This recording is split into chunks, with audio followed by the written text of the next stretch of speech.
Sumatera Barat itu adalah suatu kehidupan sebagai kehidupan pembeda dari warga Singapura.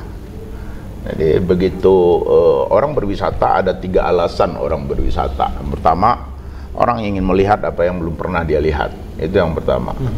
Yang kedua, orang ingin mendengar apa yang belum pernah dia dengar. Nah, itu ada cerita, ada legenda, ada sejarah. Nah, orang ingin mendengarkan itu. Nah, yang ketiga, orang ingin merasakan apa yang belum pernah dia rasakan.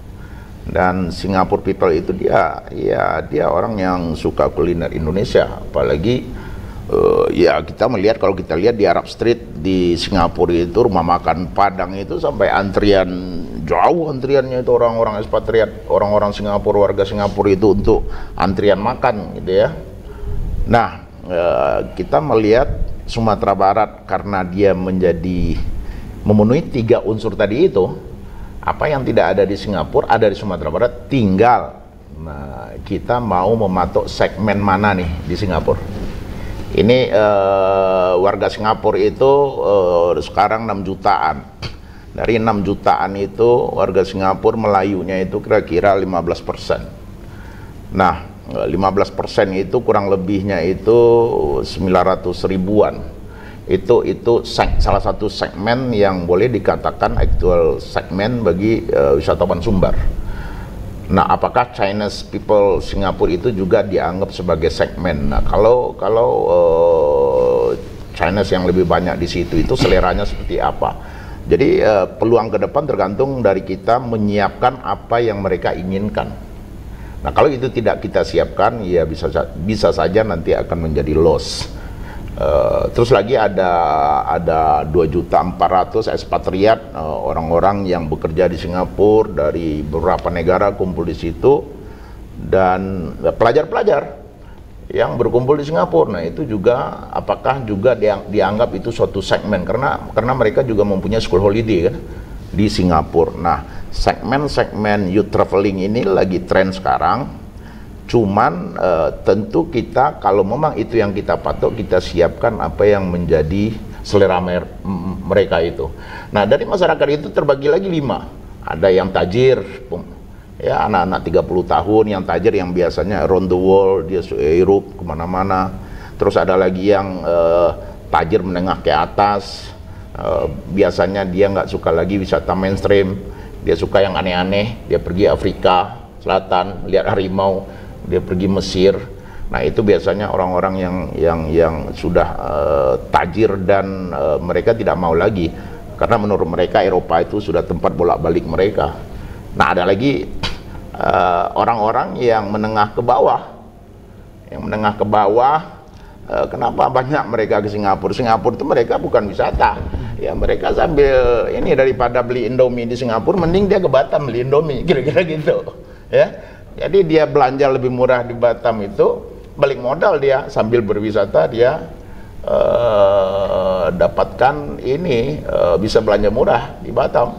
Nah, apa selera orang ke Sumatera Barat ini sebetulnya udah telat kita membahas ini, harusnya 3 bulan yang lalu, tapi nggak apa-apa. Ya, tetap kita harus siapkan itu. Kalau segmen pasar sudah dipatok, atau malah yang dipatok itu orang-orang asing, yang ada wisatawan asing yang kumpul di Singapura sebagai hub. Karena kumpul di situ sama semua, Timur Tengah ada di Singapura, China ada di Singapura, dan itu jutaan banyaknya. Nah, kalau itu yang disasar, negara mananya yang akan kita jadikan Singapura sebagai hub tourism di situ. Jadi mereka misalnya holiday 15 hari, 10 hari dia di Singapura. Nah, 5 harinya itu dia ke Sumatera Barat. Nah, itu harus jelas pemetaan segmen yang akan disasar oleh Sumatera Barat. Barulah nanti travel agent yang diundang itu pun sesuai dengan segmen yang diinginkan. Nah, tapi saya meyakini karena Sumatera Barat ini adalah kehidupan yang berbeda dengan Singapura. Mereka tinggal, memang kaya mereka, tapi mereka tinggal di vertical building. Mereka tinggal di apartemen. Kadang-kadang kalau meninggal itu lift itu mereka harus berdiri mayat itu, karena tidak semua liftnya luas kan. Nah, tapi mereka hidup. Kenapa Singaporean itu suka di Ubud? Karena mereka tinggal seperti di rumah. punya dapur, dan itu bagi orang Singapura you are rich man gitu ya. Dia orang kaya dalam 2 hari. Nah, kalau memang itu yang dibutuhkan, Sumatera Barat harus menyiapkan bukan hotel-hotel yang vertikal lagi, tapi rumah-rumah yang mereka merasakan menjadi orang kaya. Ya bukan homestay juga ya. Saya melihat kayak kalau di Sumatera Barat ada kayak di Pakan Kami gitu kan, ada dia bikin rumah berkelas bintang ya, tapi depannya sawah. Nah, Singapura suka yang begitu karena dia merasa menjadi miliarder dalam 1-2 hari. Tapi kalau hotel-hotel mereka udah bosan. Kalau oleh peluang itu Sumatera Barat udah siap untuk itu atau belum? Sudah, beberapa sudah, tapi memang ini kan Singapura itu masyarakat yang tingkat kualitas hidupnya kan boleh dikatakan yang termasuk yang tertinggi di dunia. Nih, orang-orang yang kualitas hidup dia itu yang tertinggi di dunia. Artinya kita memang juga harus menyiapkan quality tourism, pariwisata yang berkualitas. Orang nggak ketika itu kita siapkan sesegera mungkin, insya Allah. Ini karena Sumatera Barat pembeda dari kehidupan orang Singapura, mereka akan berbondong-bondong ke sini. Bisa saja flightnya nanti bisa ditambah, insya Allah kita berharap begitu.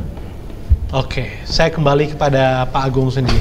Pak Agung, untuk potensi-potensi tersebut untuk penanaman modal, tentu kita juga melihat bagaimana investasi di Sumatera Barat saat ini kadang menakutkan juga seperti itu. Bagaimana kita menyikapi hal ini, Pak, dengan dibukanya rute ini? Apakah kita juga sudah siap untuk berinvestasi seperti itu? Ya, tentunya Pemprov ya, kita kan sebagai koordinator kabupaten kota, kita dengan adanya dibukanya penerbangan langsung ini, kita harus juga berkomunikasi dengan DPMP TSP di kabupaten kota. Kita tentunya akan menjual, akan menawarkan potensi-potensi yang memang sudah clean and clear, ya, seperti lahannya sudah memang jelas kepemilikannya, dan masyarakat sekitar juga harus mendukung. Jadi kita memang harus ekstra hati-hati, dan saat ini juga kita memang Sumatera Barat kan kita tidak terkenal untuk big industri ya. Jadi memang kita betul harus selektif, dan kita lihat memang apa yang diminati oleh wisatawan, bukan wisata, maksudnya investasi dari Singapura, misalnya komoditas-komoditas, karet, entah berbagai jenis lah. Nah, apa yang memang kita siap, apa memang membuat bangun pabrik atau apapun itu, kita harus minta kejelasan. Dan yang juga gini, ada tendensi di masa lalu, misalnya kita mau ekspor kopi misalnya, atau minyak minyak nilam ya. Nah, hanya sanggup sekali pengiriman. Nah, itu juga harus kita hindari. Kita kontinuitasnya harus kita yakinkan.